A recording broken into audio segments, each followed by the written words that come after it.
اعوذ باللہ من الشیطان الرجیم بسم اللہ الرحمن الرحیم. خواتین و حضرات السلام علیکم ورحمۃ اللہ وبرکاتہ و مغفرتہ. پروگرام احکام شریعت اور فقہ حنفی سے متعلقہ مسائل کے ساتھ آپ کی خدمت پہ ایک دفعہ پھر حاضر ہیں. کچھ آفر کویسچن ہیں وہ لیتے ہیں. کسی نے پوچھا کہ یونیورسٹی میں لڑکیاں جو ہیں وہ ایک گروپ بنا کر اور باقاعدہ پردے میں کہیں کھانے پینے اور گھومنے جا سکتی ہیں یا نہیں یونیورسٹی کی طرف سے. دیکھیں مسئلہ یہ ہوتا ہے کہ اگر تو وہ سٹی کے اندر ہی ہے اور سیکورٹی کے انتظام بہت اچھے ہیں اور جس جگہ پہ وہ بچیاں جائیں گی وہاں پر کوئی بے پردگی کا اندیشہ نہیں ہوگا جسے عورتوں کا اور مردوں کا خلط ملط ہوتا ہے، پھر گھر والوں سے انہوں نے اجازت بھی لی ہو اور پھر بحفاظت وہ اپنے گھر تک آ سکتی ہوں، یہ سب چیزیں وہ اچھی طرح کنفرم کر لیں تو اس کی گنجائش نکل سکتی ہے. اگرچہ افضل اور اولیٰ یہی ہے کہ بچیاں حتی الامکان آج کل کے دور کے اعتبار سے ایسا کوئی رسک نہ لیں. بہت ہی مسائل ہیں، آپ جانتے ہیں کہ کیا کچھ ہو رہا ہے ہمارے ملک میں. اس میں تو بچیاں بس اپنے بامر مجبوری کیونکہ پڑھائی حاصل کرنی ہے یونیورسٹی جائیں اور واپس آ جائیں. اور اگر ان میں سے کوئی ایک چیز بھی نہ ہو، مثلا گھر والے منع کر رہے ہیں یا لڑکیاں جو ہیں وہ بعض اوقات اللہ تعالی رحم فرمائے بعض ایسی بھی ہوتی ہیں کہ جن کے تعلقات لڑکوں کے ساتھ ہوتے ہیں اور وہ فون کر کے بتا دیتی ہیں ہمارا گروپ جا رہا ہے، وہاں پہ لڑکے بھی آ جاتے ہیں اور مسائل پیدا ہوتے ہیں. یا جس پکنک پوائنٹ کا انتخاب کیا گیا ہے آپ چاہے پردہ کر کے جائیں لیکن وہاں مردوں عورتوں کا بہت زیادہ اختلاط ہے یا سیکورٹی کے انتظامات صحیح نہیں ہیں، کڈنیپنگ کا خوف ہو سکتا ہے، دیگر مسائل ہو سکتے ہیں، تو وہاں پر بالکل ایسا رسک لینے کی شریعت کی طرف سے اجازت نہیں ہوگی، گناہ گار ہوں گی. اس لیے بہتر یہی ہے کہ کوئی یونیورسٹی کے اندر ہی کوئی چیز رکھ لیں، پارٹی وغیرہ وہیں پہ پارٹی کر لیں، یہ بیسٹ ہے. باہر نکلنا آج کل کے دور میں اور صرف لڑکیوں کا یہ کافی خطرناک ہو سکتا ہے. یہ کسی بھائی نے پوچھا کہ مکئی، باجرہ، آلو یا تل وغیرہ اسٹاک کر لینا اور ریٹ بڑھنے پر بیچنا کیا شرعاً یہ جائز ہے؟ دیکھیں عربک میں ذخیرہ اندوزی کو احتکار کہتے ہیں. یہ احتکار نبی کریم صلی اللہ علیہ وسلم نے یعنی احتکار کو منع کیا ہے، ذخیرہ اندوزی کو. لیکن کون سی ذخیرہ اندوزی کو منع کیا ہے؟ پہلی چیز تو اس میں اصول یہ ہوتا ہے کہ وہ چیز لوگوں کی سخت ضرورت کی ہو اور روز مرہ ضرورت کی ہو. جس میں آٹا ہے، چینی ہے، دالیں ہیں، باجرہ ہے، نمک ہے، وہ جو روزانہ چینی بھی اس میں ہے روزانہ استعمال کرتے ہوں. یہ ایک تو ان چیزوں کا اسٹاک، پہلی بات یہ اس کا اسٹاک منع کیا گیا ہے. باقی چیزوں کا نہیں. الیکٹرانکس آئٹم آپ نے ڈم کر دیے، گھی تیل وغیرہ رکھ دیا تو یہ نہیں. اچھا دوسری چیز یہ ہے کہ اس کی مارکیٹ میں شدید ضرورت ہو اور اویلیبل نہ ہو، پھر آپ ذخیرہ اندوزی کریں گے تو گناہ گار ہوں گے. جیسے آلو غائب ہو گئے یا چینی غائب ہو گئی، آٹا غائب ہو گیا اور آپ روکے ہوئے ہیں تاکہ اور بڑھے اور ریٹ بڑھے، لوگ اذیت میں ہیں، تکلیف میں، اور پھر آپ اس کو باہر لے کر آئیں، یہ ذخیرہ اندوزی گناہ ہے.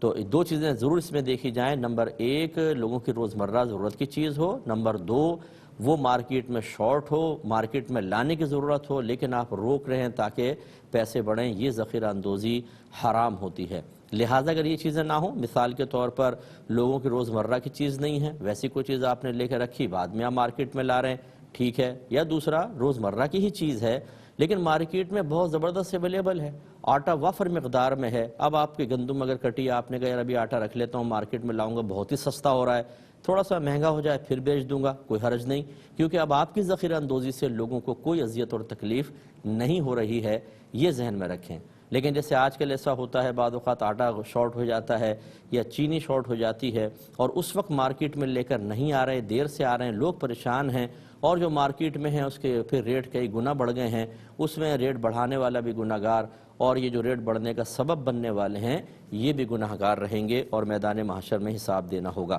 ایک بھائی نے پوچھا کہ یشفا علی نام رکھنا کیسا ہے بچی کا نام؟ دیکھیں میں بارہا آپ کو عرض کر چکا ہوں، قرآن پاک کھولا، کوئی بھی لفظ دیکھا آپ کو اچھا تلفظ لگا، یونیک سا نام لگا،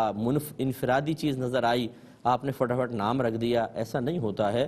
میرے آقا صلی اللہ علیہ وسلم کی تعلیم یہی ہے. آپ نے ارشاد فرمایا کہ انبیاء علیہم السلام کے نام پر نام رکھو. اسی طرح ایک فرمایا کہ اچھوں کے نام پر نام رکھو. تو گویا کہ لڑکوں کے نام تو انبیاء علیہ السلام پر یہ تو کیونکہ مردوں کے نام عورت کے تو ہو نہیں سکتے، اور اچھوں کے اندر پھر عورت مرد دونوں شامل ہیں کہ جو آپ کے بڑے اکابرین ہیں، اچھے لوگ ہیں، نیک تھے، پرہیزگار تھے، متقی تھے،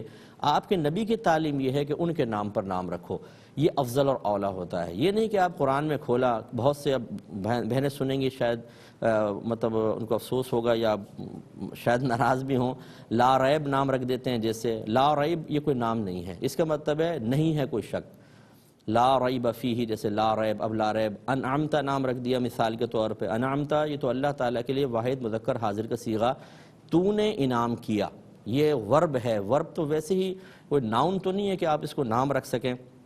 اسی طرح اور بھی نمتا جیسے ہے یہ نام رکھ لیتے ہیں، نمتا یہ بھی فعل ہے، تو نے نعمت دی، تو نے انعام کیا یا تو نے احسان کیا، نمتا، اس طریقے سے مختلف قرآن کے اندر چیزیں دیکھ کر وہ کر لیتے ہیں۔ یہ یاد رکھیں قرآن کا ہر لفظ نام بننے کی صلاحیت نہیں رکھتا۔ کبھی کبھی میں مزاحاً لوگوں کو سمجھانے کے لیے کہہ دیتا ہوں کہ قرآن میں تو فرعون بھی لکھا ہوا ہے، تو کیا ہم اپنے بچوں کا نام فرعون رکھیں؟ قرآن میں لفظ شیطان بھی آیا ہے، تو کیا شیطان نام رکھنا صحیح ہوگا؟ قرآن میں خنزیر کا لفظ بھی استعمال ہوا ہے، کیا یہ صحیح ہوگا کوئی یہ کہے کہ چونکہ قرآن میں آیا میں اپنے بچے کا نام یہ رکھ رہا ہوں؟ کبھی بھی نہیں ہوگا۔ اس کا مطلب یہ ہوا کہ قرآن کے بہت سارے الفاظ ایسے ہیں جو نام بننے کی صلاحیت نہیں رکھتے ہیں، تو خدا را کسی اچھے آدمی سے مشورہ کریں، لیکن ہمارے بھائی بہن سمجھتے نہیں ہیں اور وہ اس طرح کے نام رکھ دیتے ہیں۔ ایک بھائی نے کہا کہ میں نے اپنی زبان سے کہا تھا کہ میں اللہ تعالیٰ کے راہ میں 50,000 روپے خرچ کروں گا،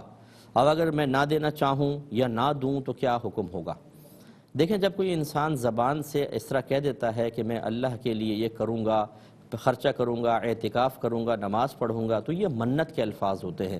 اور منت کا مطلب ہوتا ہے اللہ تبارک و تعالیٰ سے آپ نے ایک وعدہ کیا ہے اور اس وعدے کو پورا کرنا ہم پر واجب ہو جاتا ہے، لہذا جب آپ نے واجب کہہ دیا تو یہ آپ پر 50,000 کا خرچہ واجب ہو گیا۔ اب اگر آپ نے یہ نہیں کہا تھا کہ میں ایک ساتھ خرچ کروں گا تو پھر ایک ساتھ دینا لازم نہیں ہے، دینا لازم ایک ساتھ نہیں، پھر آپ تھوڑا تھوڑا کر کے خرچ کر لیں۔ اسی طرح آپ نے کوئی ٹائم لیمٹ نہیں رکھا تھا کہ ایک سال میں 50,000 خرچ کروں گا یا فلاں مہینے، تو پوری زندگی اس کا وقت ہے، اگرچہ جتنا جلدی دے دیں اتنا اچھا ہے، تھوڑا تھوڑا ہر مہینہ نکالتے رہیں یا ویکلی نکالتے رہیں حتیٰ کہ 50,000 کی مقدار پوری ہو جائے، لیکن یہ کرنا آپ کے لیے لازم ہوگا۔